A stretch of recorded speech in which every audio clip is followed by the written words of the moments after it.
Who among the Jews, Christians, Muslims are right? Let's start with Islam. The Prophet Muhammad is a fraud. I know I'm going fast and I'm direct. My frankness allows me to explain more quickly without paraphrasing. Muhammad's writings are based on the Apocrypha. In particular, the Apocrypha of Adam, where Allah asks the angels to prostrate themselves. I took this example because I'm a fan of this story, and it is also repeated. Honestly, who among the angels and humans are ranked higher? In Muslim theology, God's creatures cannot disobey God. It's logical, only there is one exception, Iblis. How can the devil address Allah as an equal if he is not God himself? And how does this judgment of man superior to the angels continue to be perpetuated?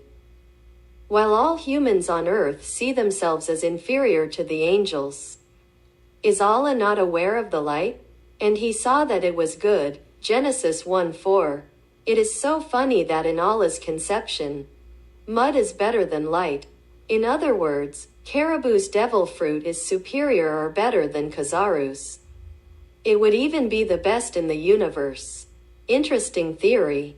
I call Allah a pig because the research behind this idea is hunger and food. What he loves above all is to feed himself. To eat like an omnivore. Yes, but he has forbidden you. Doesn't the pig eat other pigs? Our cannibalism is not included in omnivorism. But no psychology will help you Muslims.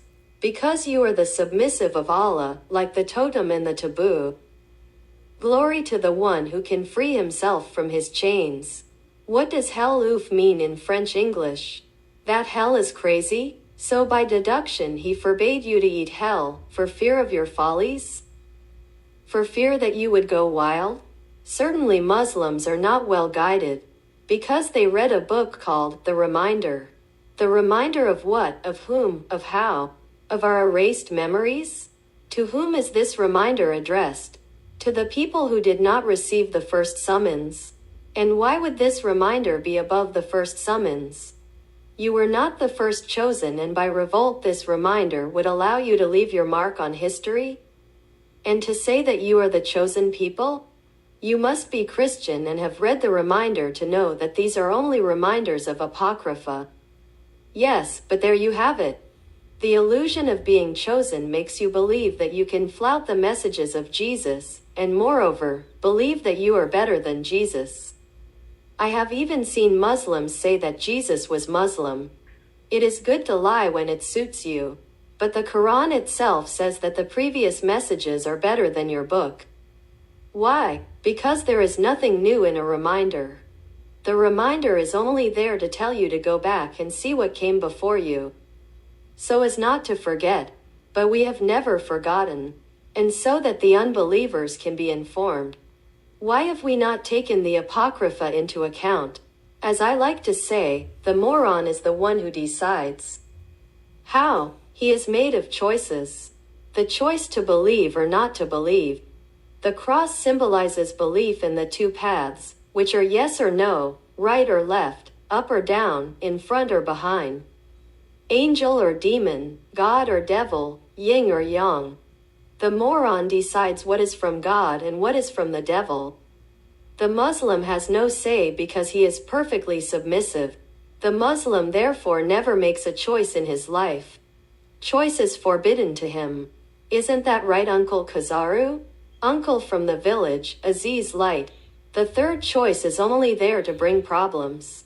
For example, if it's not left or right, it's center. Or center left or center right. We could add degrees and the cross or the plus ends up becoming a circle.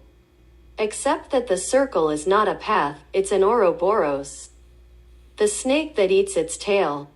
It's not a survival solution. That's why I like American political parties. Because there are only two choices, Republicans or Democrats. The independent parties are only illusions because their primary goal is not governance.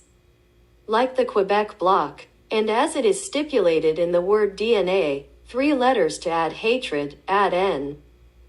We know by instinct what is written, because the writings are everywhere.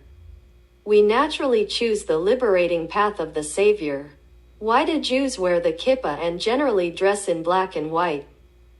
The kippah is to signify that they have no roots and therefore no land. And the black habit is to pass on the message that the Jews, the real ones, their skins are black. The white underneath probably for the white skeleton. The habit does not make the monk but distinguishes him. If today the Jews of Palestine claim their land, it is because Israel and Ishmael are brothers. The conflict has been linguistic since Babel, because deep down it is the same people with beliefs turned upside down.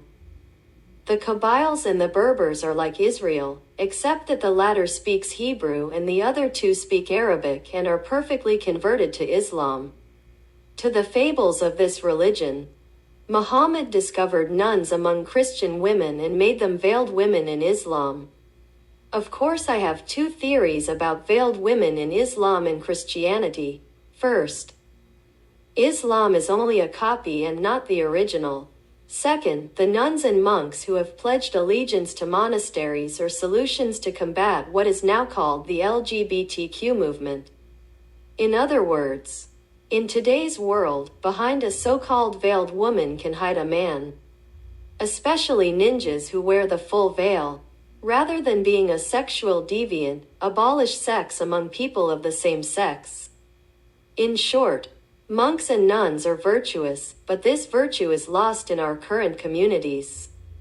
Because of the freedoms we want and enjoy, we are moving away from the ancestral and natural values of our DNA.